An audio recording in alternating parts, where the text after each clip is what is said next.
Welcome to the Neurodiverse Love Podcast. I am Mona, and I was married for 30 years and in that relationship for 32 years. And we didn't find out until our 29th year of marriage that we were neurodiverse. And we have an amazing daughter who will be 25 this month. And I am here with my co-host, Pnina. Hello, everyone. I am Pnina. I've been in a neurodiverse relationship for 8 years, been married for 6 years. I'm a board certified behavior analyst who first discovered that my husband was on the spectrum. Thank you, Pnina. And we are really excited to have another wonderful guest on the podcast. Dr. Pnina Arad is the author of When Your Man is on the Spectrum, to Know, Understand, and Transform Your Relationship. And she lives in Israel, and she's been doing amazing work with neurodiverse couples. And we are so thrilled to have you here, Pnina. I just want to tell our audience, Pnina and I, after I read her book, I was so excited to connect with her. And we've done several Zoom calls. And we finally arranged for her to be on the podcast. And you are just going to be really thrilled to hear about the work she's done. So I want her to take an opportunity to introduce herself and then to share a little bit about how she got involved with working with neurodiverse couples and the work she's doing right now. So Pnina, welcome. Hi, thank you for inviting me to your podcast. I'm really happy to be your guest. And I'm Pnina Arad. I'm a couple counselor, a group facilitator, and a women's empowerment life coach. And I specialize in working with neurodiverse couples and with women in neurodiverse relationships. I have a background in education and a PsyD degree from the Professional School of Psychology in Sacramento, California. My doctoral dissertation was about the physical and mental well-being of women in relationships with men on the autistic spectrum in comparison to women in neurotypical relationships. And my research was the first empirical study conducted about this topic. And only after completing it, I wrote the book When Your Man is on the Spectrum. I live in Israel with my husband and two grown-up boys in a city called Modi'in. I have a private clinic in Israel, and I also work online with women and couples around the world. The public and clinical awareness to adults on the spectrum is very, very low in Israel. The adult population is undiagnosed, and there are only a few professionals who can diagnose adults with high-functioning autism. I'm the only professional who is writing and talking about neurodiverse relationships in my website and Facebook page, and women usually contact me after identifying themselves in one of my posts. Most of these women are in a severe state of distress. They are experiencing extreme difficulties and confusion, and they are dealing with a lot of challenges in their couple relationship. Many of them have felt misunderstood and unsupported, not only by their partners, but also by healthcare professionals and couple counselors who had not recognized the autistic traits and the neurodiversity of their relationship. I believe that knowledge brings power, and I'm committed to raising the awareness and supplying information about neurodiverse relationships in any possible way. I developed my own unique model of empowering women and working with neurodiverse couples, and I really feel that this is my life mission, to forward the education and to assist women and couples in surmounting the challenges of neurodiversity in their relationships. Pnina, I could not agree with you more that this is your mission. And I think that is one of the things that made us have an immediate connection, because I feel it's my mission too. And, I don't want to speak for Pnina, but I'm sure she'll share her thoughts, because when you know, and I think you hit on so many points, when you know that your relationship with your partner is different than all your friends and you cannot understand why, and you find out that your partner is on the spectrum, whether they have been formally diagnosed, self-diagnosed, or they haven't really accepted their diagnosis yet, when you can relate to all these other people that are on Facebook, all these other people that are on Instagram, all these other people that have written books or, shared their story, and you're like, have an immediate connection because they understand you when nobody else has. It's an aha and an epiphany that literally for me in my life, it saved my life. Because until I knew, there were so many things that went through my mind. Am I crazy? Am I just, depressed and lonely for the rest of my life? Is this the trajectory? And once I knew the truth, no matter how my ex felt, I feel the road to empowerment, and in my mind, freedom from blaming myself or him, and understanding allowed me to live a different life. And so I just want to thank you for that great introduction. I want our listeners to know that Pnina has done seminal work, research that has not been done at this level anywhere in the world. She is bringing her own kind of model for how to work with women and couples to the world. And she's bringing something out of the cave, I'm going to say, that has to come out into the open. And that is neurodiversity in Israel and the Middle East and other countries where it's not recognized like it is in America and the UK and Australia and Canada. So thank you, Pnina, for being here and for providing that information about how you got started. So Manisa and I take turns asking questions. So I'm going to turn it over to Manisa and let her share. So, okay, what I wanted to say, first of all, Pnina, is your language and the words that you use to describe our experiences as neurotypicals is spot on. Your work, when I read your work, it makes me feel like I'm seen, that I matter, and that I have a voice. And that's powerful when you felt misunderstood, you felt invisible. Like as Mona said, you can't just express it to your friends because no one understands. And so you are right. This is your mission. It is just, you have brought so much light in a dark place, and we just thank you for that. So I just wanted to ask, how did you get started with this work? Well, I started working with women as a coach, as a women empowerment coach, and I noticed that there are some women experiencing extreme difficulties in their couple relationship, that there was going on something different, entirely different. And I was just about to choose a topic for my doctorate dissertation and came across information about Asperger's and high-functioning autism. And I realized that some of the stories resonated with this.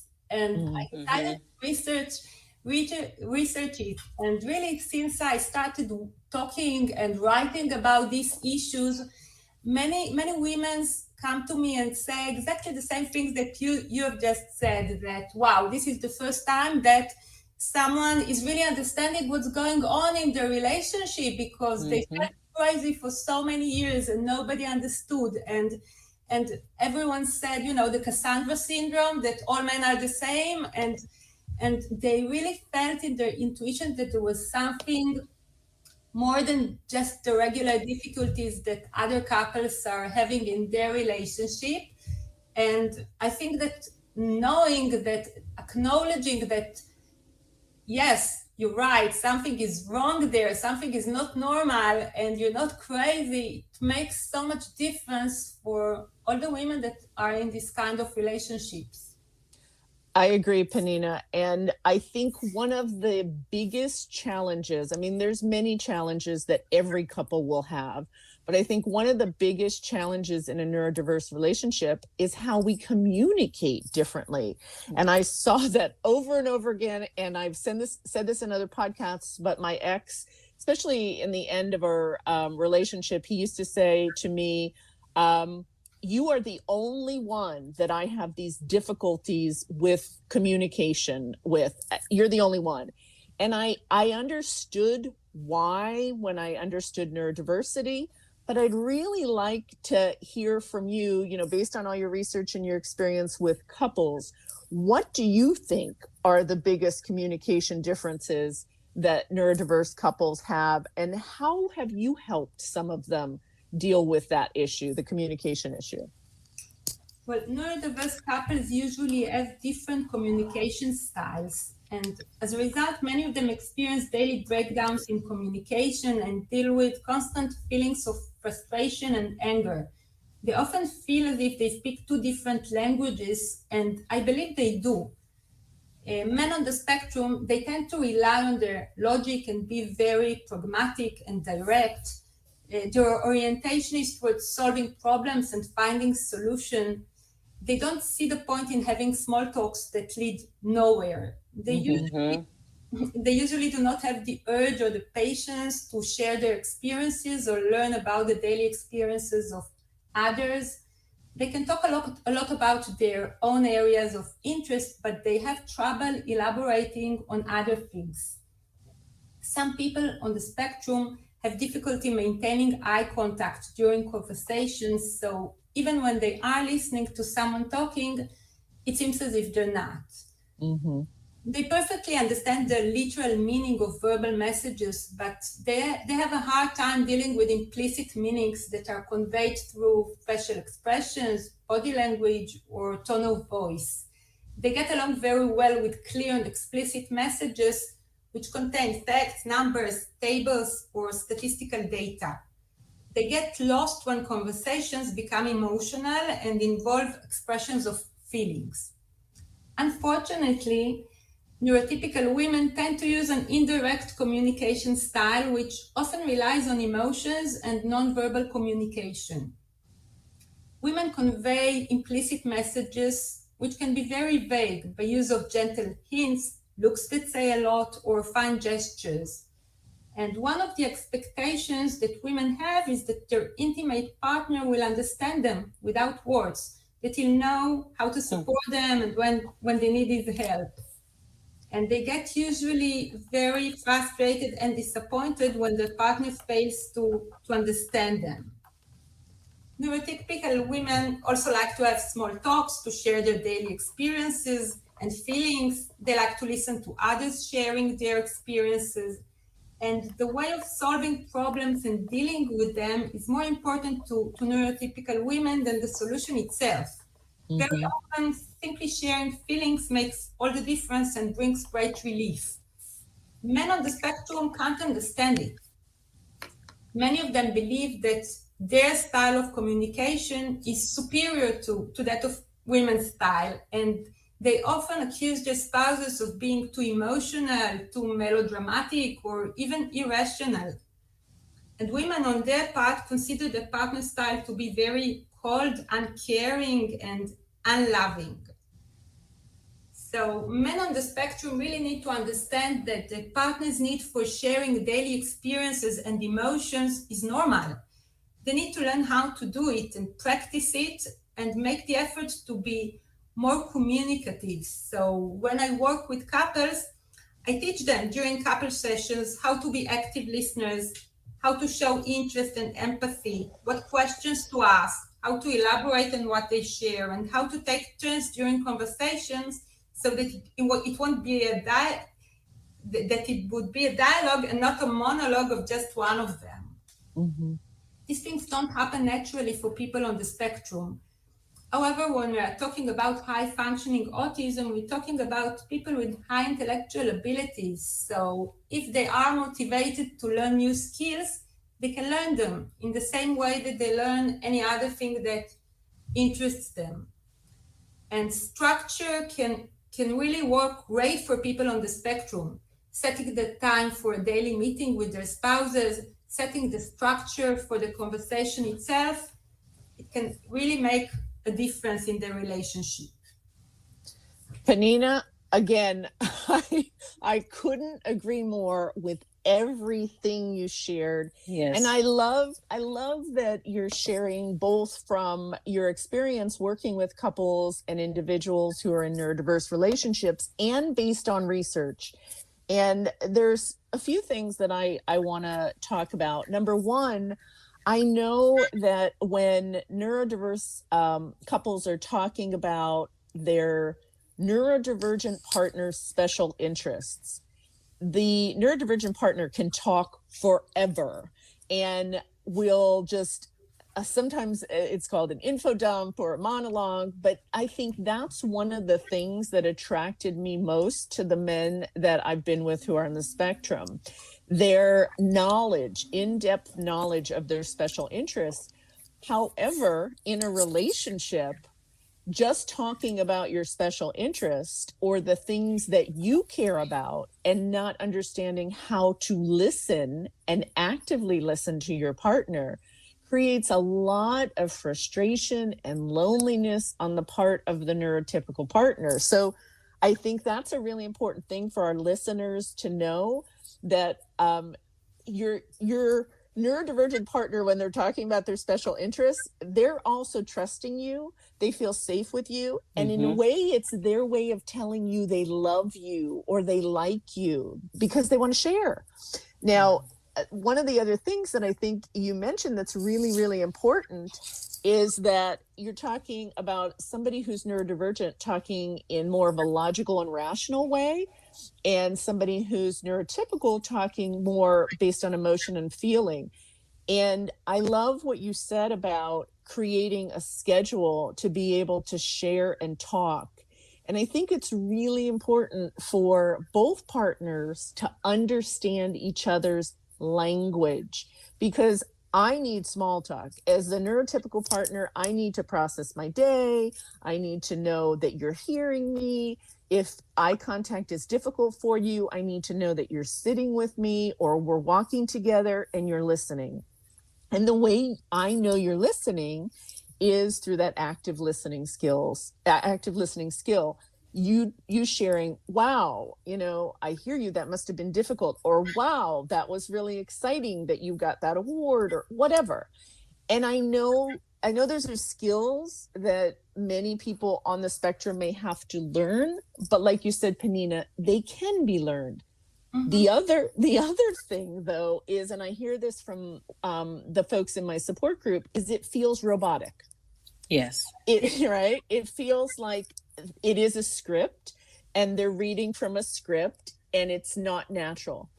But that changes or can change over time, but it's baby steps. In the beginning, it's going to sound or feel robotic, but please give your partner grace and compassion that they're trying to learn these new skills, these new communication skills, because it isn't going to happen overnight, especially if they're, older and they've been communicating one way, for 40, 50, 60 years. If they're willing to have these conversations, even though they sound robotic, grow and learn together. Other thoughts, Manisa or Pnina, on that? I just think Pnina just communicated that so beautifully. I mean, Pnina, you're just encapsulating so much. Your responses are just so full of so much understanding and insight into this topic. And I just truly hope that listeners are able to glean as much as Mona and I are. I always joke and say, this podcast is my free therapy. So,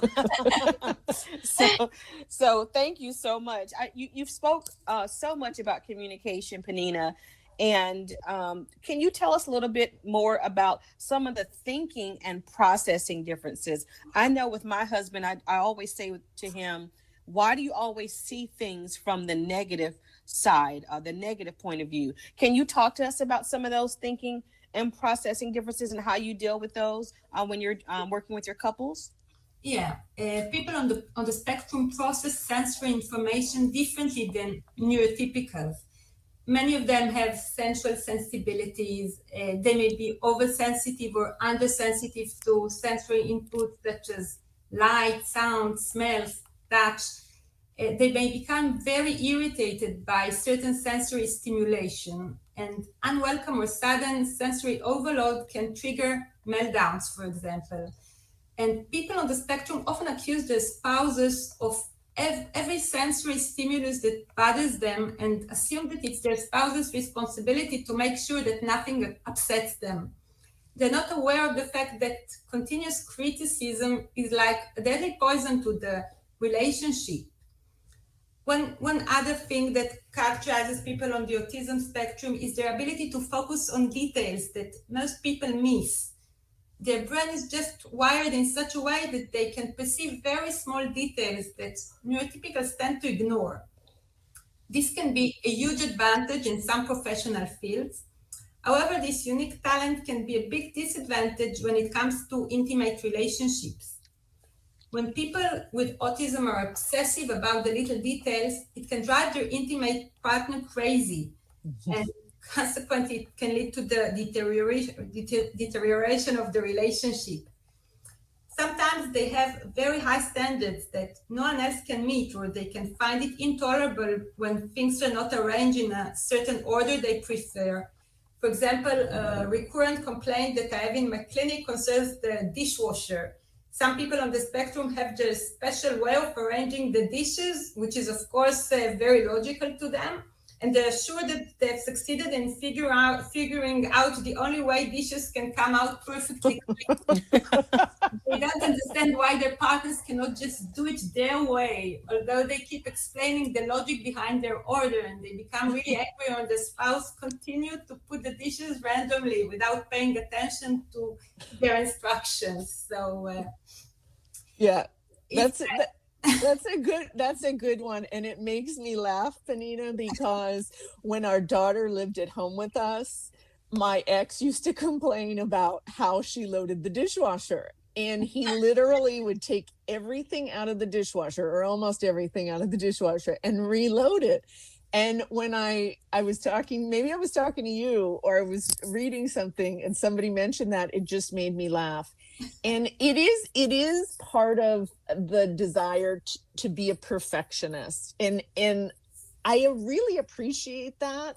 And I know we used to have conversations, my ex and I, in our relationship, about how everything he did to perfection. And I loved that about him, and it drove me nuts. And I'm sure it drives the neurodivergent partner nuts that the neurotypical doesn't necessarily do everything to perfection based on their, perfection goals. But, not everything has to be done perfectly, but it can be done as good as you can do it in the moment. And that, I think, was sometimes a challenge. So I love the dishwasher example. Yeah, and people on the spectrum often find it difficult to set priorities and make the distinction between important issues that deserve serious consideration and less notable things that should be treated with much less attention, if any. So this tendency of theirs to comment on minor things that are less than perfect creates a negative atmosphere that infiltrates and takes over the relationships. And understanding the causes for extreme criticism or meltdowns is important. However, these behaviors must change, and both partners need to do the adaptation. As opposed to raising children on the spectrum where parents must do all the work and adapt to the child's needs and sensibilities, it's different in a couple relationship where the neurotypical partner and the partner on the spectrum, they both need to identify the upsetting triggers, recognize the early signs of a sensory overload, and find together accommodations that work for both of them. Yeah. And go ahead. I wanted to talk about other mental processing differences, for example, that create challenges. People on the spectrum are sometimes slower to process information, and they need time to think about what they have to say. It also takes them a lot of time to make decisions. And their neurotypical partner can usually process information more quickly, might get impatient and frustrated when the partner is not responding or just uttering, "I don't know." Many neurotypical partners feel as if they are facing a big wall when their partner is not responding. and this one is really challenging. Another thing is that many people on the spectrum cannot process large streams of verbal information. They seem to have a hard time staying focused on the entire verbal message, seeming to retain only part of it or retain it in a context different than was intended. They're also distracted easily by background noises that can block messages from going through. So they need to focus on just one thing at a time. The neurotypical partners are often used to receive and transmit lots of messages simultaneously, and they are very good at what we call multitasking. This difference creates a lot of challenges when the two partners recall past experiences, for example, or conversations, and they recall them completely differently. I often get to hear in my clinic 2 different stories about the same thing that happened, when both are certain that their version of the reality is the correct one. Yep. Yep. So being aware of processing differences is very, very important, and it can really help when neurotypical partners speak at a slower pace, focus on one issue at a time, divide the information they want to transfer into very small chunks, and stop. Let them process what they said. Yeah, that is so critical. I just want to talk about a few things, and Pninas, I'm sure you're writing down your thoughts too. Literally. I want to talk about the piece, and thank you, Pnina, because again, your words are like, heaven. I'm sure for the neurotypicals, they feel validated and heard. And for the neurodivergent partners, this is information that could help them understand why there might be challenges and ways in which they can do things differently, but also for the neurotypical. I mean, when I found out that I was basically emotionally overloading and sensory overloading my ex after we separated and I learned about our neurodiversity, I realized that there were times I used to go on for an hour nonstop. I never shut my mouth. I was emotional. I flooded him, and I don't know what he heard. I don't know what he understood. But what was so interesting is when I would ask him to tell me what he heard, he could verbatim repeat my words. What he had done was memorized what I said, and he used to move his mouth while I was talking because I think it was helping him memorize it, but it wasn't processing. And it's not, he is probably Mensa. He's genius. He's very intelligent, but I overloaded him. And so all you neurotypicals out there, I think, take heed and listen to this one really, really important piece. There's so many important pieces. One issue at a time. One issue at a time when your partner is able to hear you and not to be overly emotional. I failed miserably in this area, miserably. And I think the topic of the meltdowns and the shutdowns, because I hear this over and over again in our support group, the fact that you said both partners can and need to make accommodations if your relationship is going to thrive. Another critical point, because you can together understand a little bit more as time goes by what the triggers are that lead to the meltdowns and the shutdowns. I know that anxiety can go through the roof in certain situations. And how, as a couple, can you either avoid those situations or prepare for those situations? And, the meltdowns and the shutdowns hurt the neurodivergent partner so much. So the person on the spectrum, they can feel physical pain, emotional pain, spiritual pain, overload, headaches, migraines, but it hurts the neurotypical partner too, but in different ways. So I hope that both the autistic or neurodivergent partner and the neurotypical partner will work to understand your thinking and processing differences. So Pnina, your thoughts? Yeah, I mean, Pnina is just like walking around in my head. I mean, really, you are just communicating it so beautifully. This is the one area of my marriage that it is the most challenging. Is my husband thinks something and believes it as fact, and then he's not able to move past that, even with presenting evidence and showing him that that's not what the situation is, or it is hard for him to not get out of that mind loop. And so, as Mona said, I hope that our listeners are really not only listening to this, these wonderful things that Pnina is sharing with us, but then going to go and apply those in the relationship. And as you said, Mona, we have to make accommodations on both ends. Mm-hmm. And what I've learned to say with my husband is that I am sorry that you believe or think that way, but I will tell you that was not my intention. And, that's all I can do. I can't. And then I just have to continue to use my behavior to show him that what he thought something was not what it was. That's the only thing I can control. Right. Yeah, it's really hard because, and I write about this on Instagram all the time. There's so much unintentional pain, trauma, hurt, misinterpretation, miscommunication. And I wish I had a magic wand, and I wish I could wave it over every neurodiverse couple, and I could stop the pain from that unintentional hurt, but I can't. So the more strategies and skills and knowledge each partner has, and the more they're willing to work together, the better I think the neurodiverse relationship can be. However, I also want to say, if your partner isn't willing to work with you and you're the only one doing the work, it may be time to examine whether this is the relationship for you and you're able to thrive in this relationship. So I want to talk about another big issue, Pnina, that really impacts a lot of neurodiverse couples,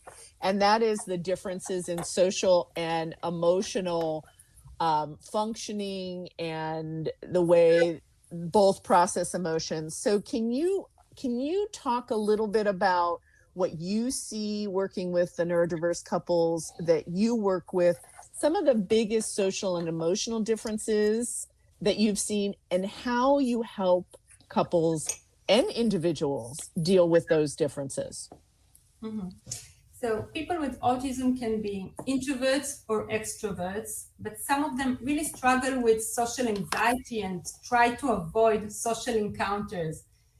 For example, they may find a quiet corner and seclude themselves when attending a social event. They can disappear into another room when they have guests, or go about their routines and disregard the visitors. So the neurotypical partner often feels embarrassed and refrain from inviting guests to the house. They may also give up on going to social gatherings or just go alone. So social occasions can be a source of anxiety and stress for both partners. People on the spectrum have difficulty to interpret social cues and social rules of conversation. And the extroverts on the spectrum, for example, can take over the conversation and talk about their special interest without noticing that their captive audience is bored. Mm-hmm. They can say or do the wrong thing and hurt someone's feeling without the intention of being rude. They can interrupt other people or laugh at inappropriate situations. And women often find themselves embarrassed in social occasions and feel the need to apologize for their partner's impolite behavior, while he doesn't even understand what's the problem with what he said or did. And interacting with people is very overwhelming especially for the introverts on the spectrum, and it can drain them of all the energy they have. When they come back from work or from a social event, they are extremely tired and exhausted from the energy they put into social interactions. They have no energy left for their spouse. They need some time alone. They need the time to rest, to reload with energy, and they often need to indulge in the special interest for a long time in order to relax and recover. And the neurotypical partners are usually the complete opposites.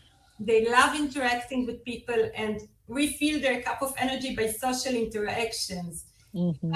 It's difficult to understand how exhausting it can be for people on the spectrum to engage in conversation. But when the partner on the spectrum is drawn to work or to a special interest that takes over most of his free time, the neurotypical partner usually feels abandoned and very, very lonely.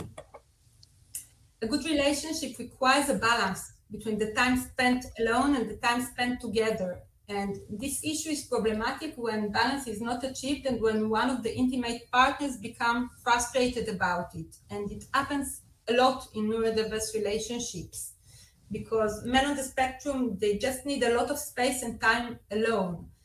They can engage in their work or in a hobby or a special interest for many hours on the expense of family time.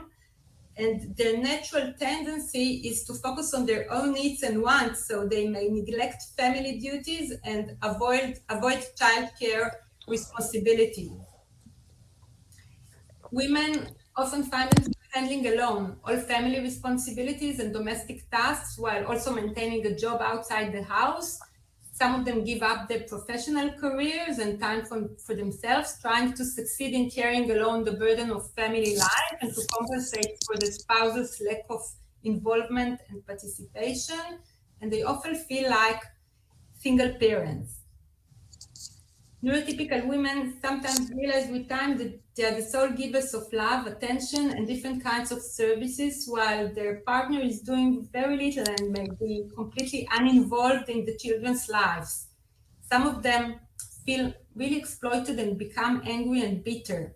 And many of them feel transparent when their partner doesn't even appreciate their contribution to the family and doesn't feel the need to spend some quality time with them. The main cause for this lack of reciprocity is that people on the spectrum have theory of mind deficit, which make it difficult for them to see others' needs.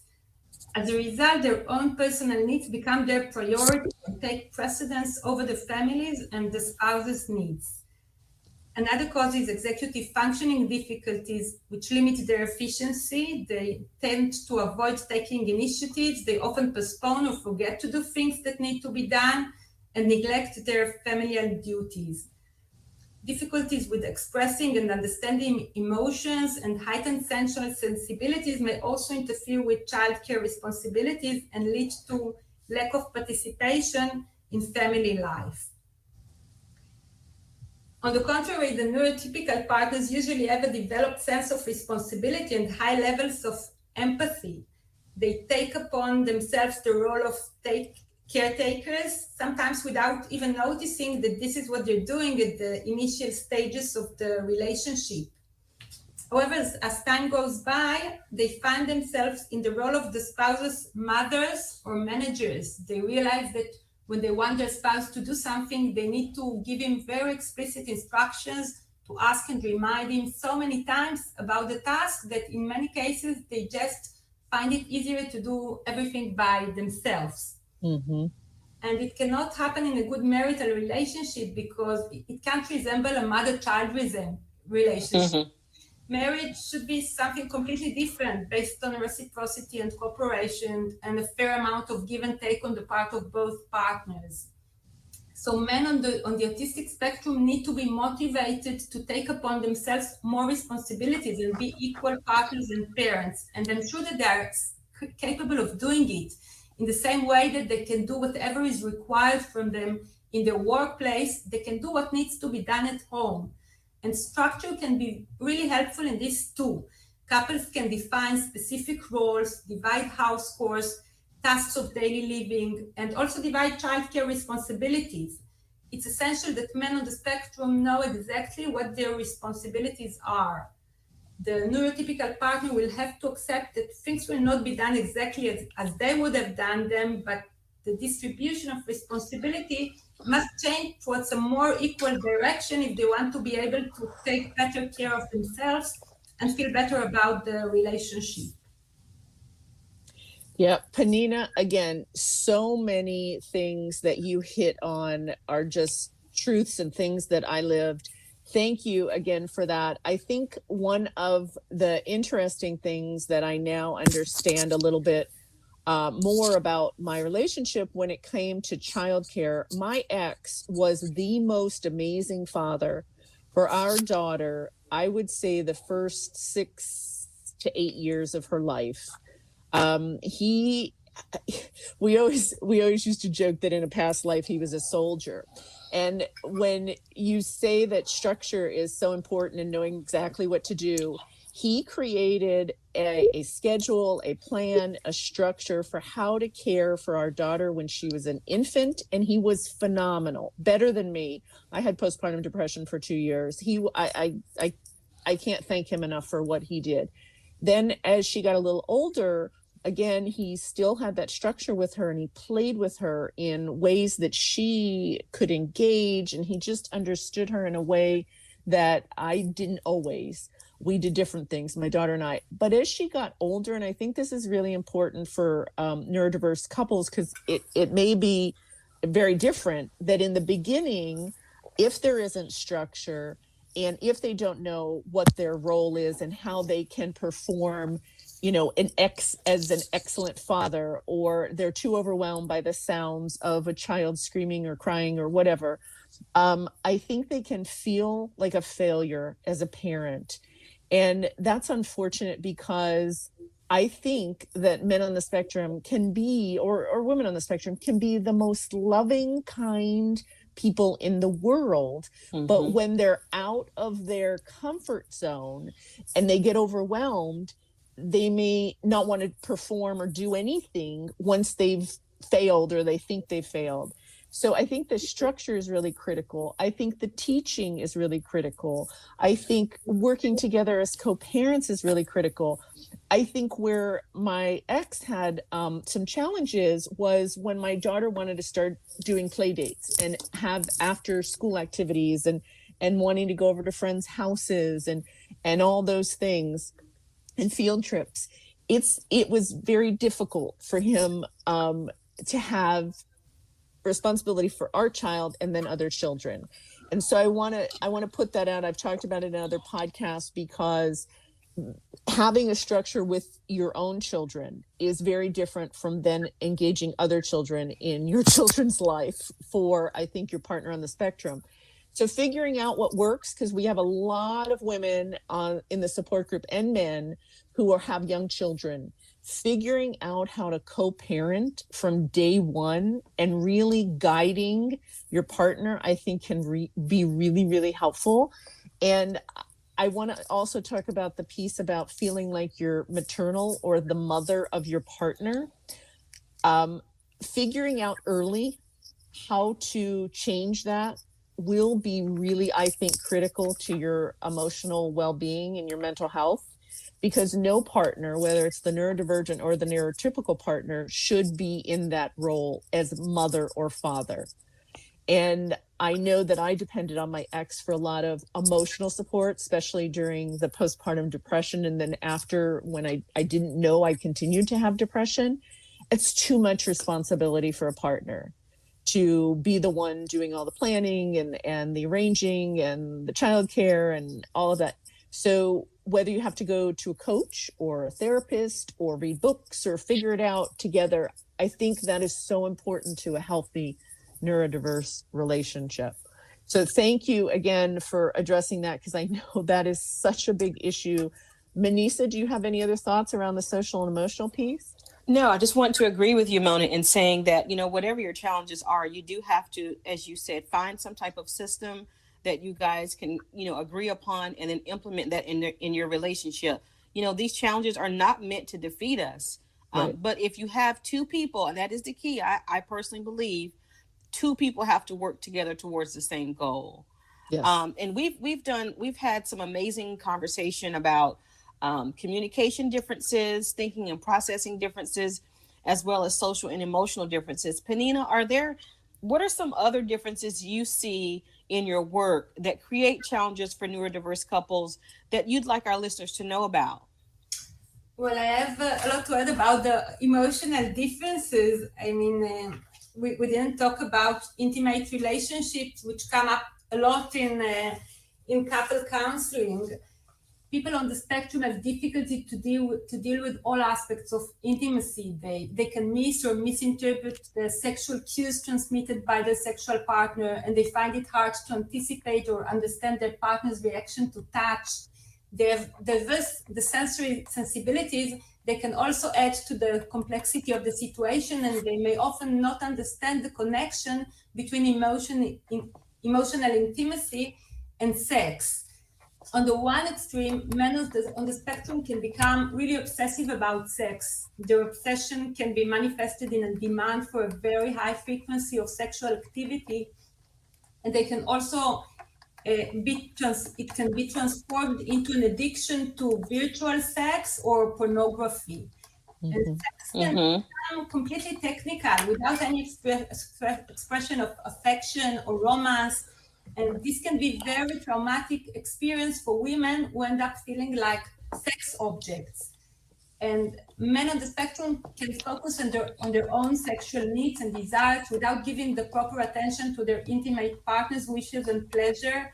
And I often encounter in my clinic women who give their consent to have sex with their spouses only because they find it hard to resist the pressure that is inflicted upon them, or because they think it's one of their duties.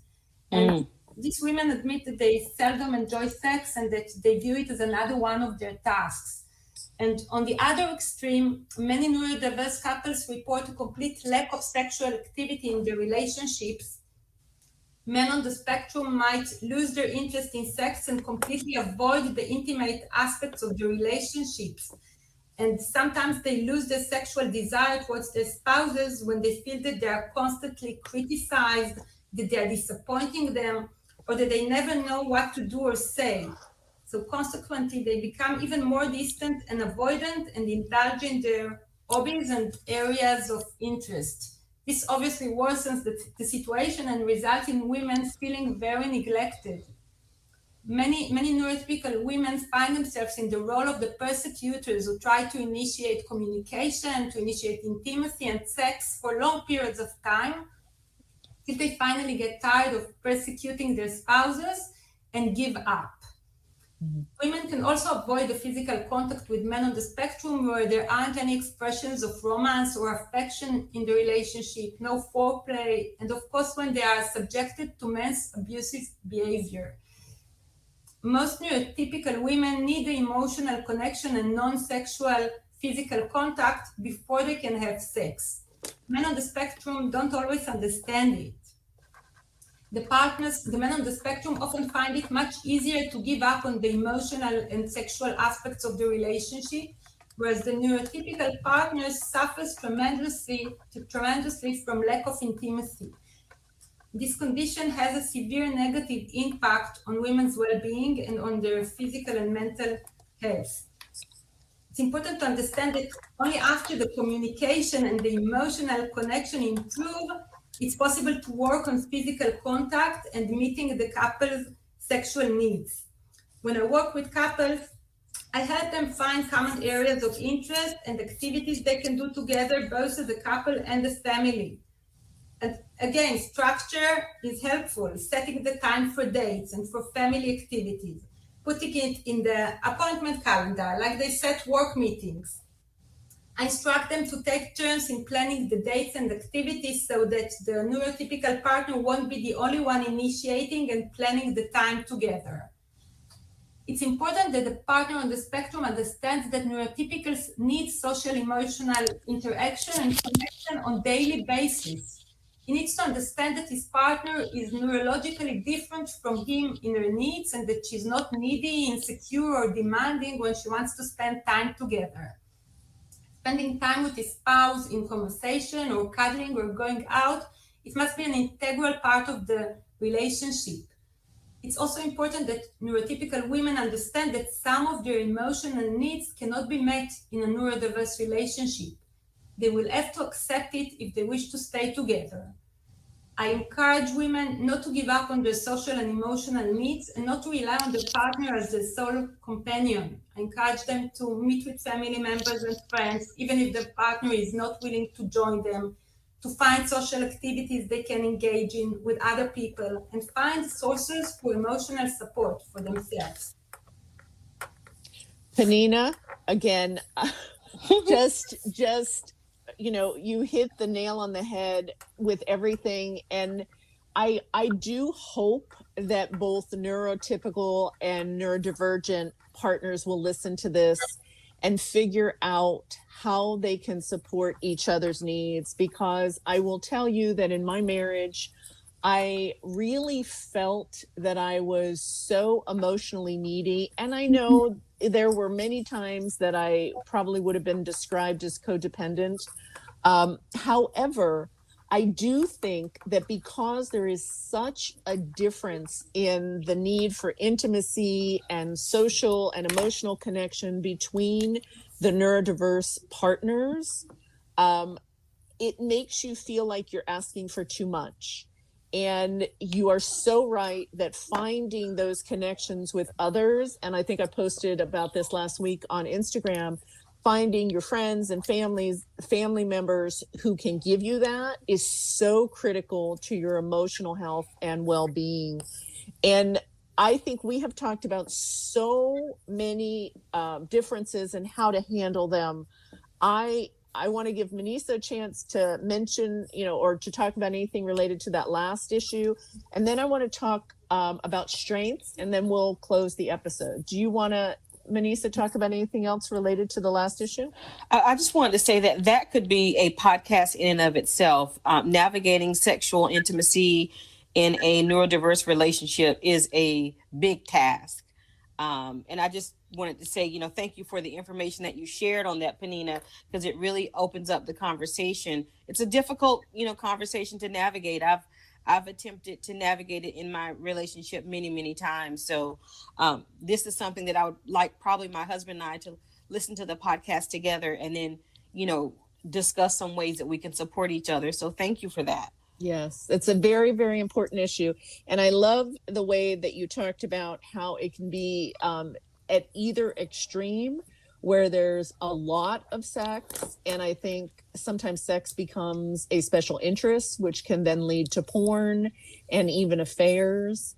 Or it could be at the other end where there's almost no physical intimacy or sex. So very, very important in relationships, and an issue that I think sometimes is very difficult for people to talk about. So I'd like to end with two things, Pnina: the strengths of a neurodiverse relationship, and then if you could talk a little bit more about any other things in your research that you uncovered, specifically maybe mentioning the lost generation, which you shared in your book about and we've talked about. So strengths and other stuff that you've learned in your research that you want to mention to our audience. Okay, so I think the greatest strengths in a neurodiverse relationship are love, mutual appreciation, and commitment to work together as a team. Nobody's perfect. All of us have good, negative qualities. We have our points of strength and weakness, and the way to make a relationship work is to focus on the positive qualities of the partner, the things we love about them, to remind ourselves of the traits that appeal to us in the beginning of the relationship and the good experiences we shared together. I often meet couples who no longer have any positive feelings left towards their partners. They resent them and are full of anger and bitterness, but they do not want to separate because of the mutual children, financial assets, and things like that. So they come to couples counseling after trying many years to make their relationship work, and they don't have the energy to make any more efforts. They want only the other person to change. I get to talk to many neurotypical women who would like to send their husbands to me alone to work on his flaws, and they would like me to return him to them when he's fixed. I get to speak with many undiagnosed partners who are certain that it's their spouse's fault and only hers that the relationship is not working. They think that if only she would stop complaining, everything could just be fine. Yep. So the blame on just one partner cannot lead to any improvement or positive changes in the relationship. It's not going to work unless both take responsibility on what each one of them brings to the relationship, their points of strength and weakness, because it's never one partner who is the only one responsible for the way the relationship is. It's the dynamic that develop between them. and both should make the efforts to adapt and change things and to meet their partner's needs. It's much easier for me to work with couples who still love each other and have positive feelings towards each other, but even if they don't, I help them remember the good experiences they shared and focus on the positive qualities of the other, and they can learn to appreciate what their partner does and learn to work together as a team, and they can learn to view the differences between them as complementary skills. You asked me also about my research. So in my research, I found that women in neurodiverse relationships reported significantly higher levels of depression, lower perceived physical health, and lower levels of subjective well-being than women in neurotypical relationships. I also see it in my clinic. So taking care of themselves is really essential. Another important thing that I found in my research was that there was no significant difference between women whose partners have been formally diagnosed with autism and for women who suspected their partners to be on the autism spectrum. So this is what you call the lost generation, because the adult population is not diagnosed. Asperger's only entered the DSM in 1994, so before no one knew about high-functioning autism. So women should trust their intuition. The adult population is not diagnosed, and if women suspect that their relationship is unusual, that the difficulties that they are facing as couple are extreme, or that their partner might have autistic traits, they should learn more about neurodiverse relationship, meet their own needs, and take proper care of themselves. And my book, When Your Man is on the Spectrum, has a lot of information in it, and it offers a lot of validation, empowerment, and self-help tools to women in neurodiverse relationship. And there are many other books that can be very helpful for this. Pnina, your book, I again, I agree, and I'm not going to speak for Pnina, but I'm betting she'll say the same thing. I agree with everything that you have shared. You have shared it in such a beautiful way. Again, I think that understanding how each neurotype functions in the most effective way is going to be critical to having a thriving relationship. And I do feel, as much as there were, we talked about a lot of challenges, I think there's a lot of positive in what you're talking about, because it gives people something to work with. And the more you understand and the more you're willing to work, I think easier it is for your relationship to thrive. I can't thank you enough for all of this. I think I always like to share a lesson learned at the end. And one of the lessons that I've learned over and over again, and I want to share this with the listeners, is that both partners must be willing to do the work. And I think that for those folks that are in the lost generation who didn't know they were on the spectrum for their entire life, and then they find out, whether it's a formal diagnosis or self-diagnosis, or it's a conversation with your partner, once you find out in your 40s, 50s, or 60s, you may not want to do the work, and that's fine.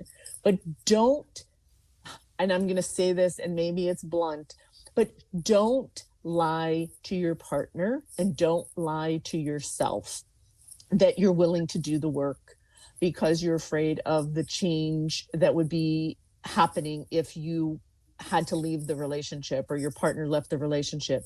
If you are not both willing to do the work, I think it is very, very difficult to have a healthy neurodiverse relationship. I've said it before, and I think that's the biggest lesson that I learned. So, Pnina, I can't, thank you isn't adequate. Thank you from the bottom of my heart. Thank you for your research. Thank you for the people that you're helping in Israel and throughout the world. I know this episode is going to be so helpful to so many of our listeners. Yes. Pnina, your last words before I close out the episode. Pnina, it's just I feel like I've been in the presence of like greatness or something, you know? Really. I mean, you are such a guru on this topic, and you can just hear the passion in your voice that you have, and you're just a blessing to the neurodiverse community. And I'm just looking forward to your work in the future, and future books to come, and any information that you can, share with this community to help us. I know myself being in these relationships in general are challenging, but neurodiverse relationships come with some specific challenges that you have to be very deliberate and intentional about in order for these relationships to work. As Mona said, and I will totally agree with that, both have to do the work. And I'll add, and Pnina, you said this, it's not going to work unless both take responsibility.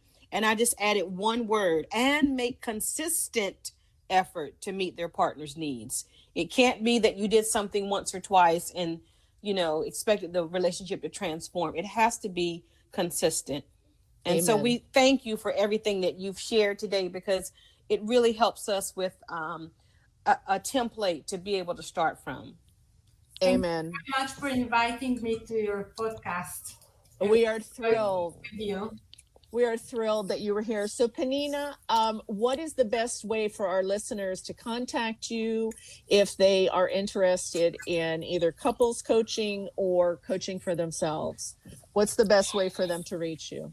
They can reach me by Facebook, Pnina Arad, or by email, pninacoaching@gmail.com. Wonderful. And I will put that in the show notes. And I want to let our listeners, or remind our listeners, that they can check out the Neurodiverse Love website at neurodiverselove.com.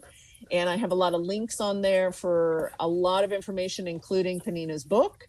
And also, if you're interested in joining one of the free support groups that I offer for the autistic or the neurotypical partner, you can DM me on Instagram, which is neurodiverse_love, or you can send me an email at neurodiverselove@gmail.com.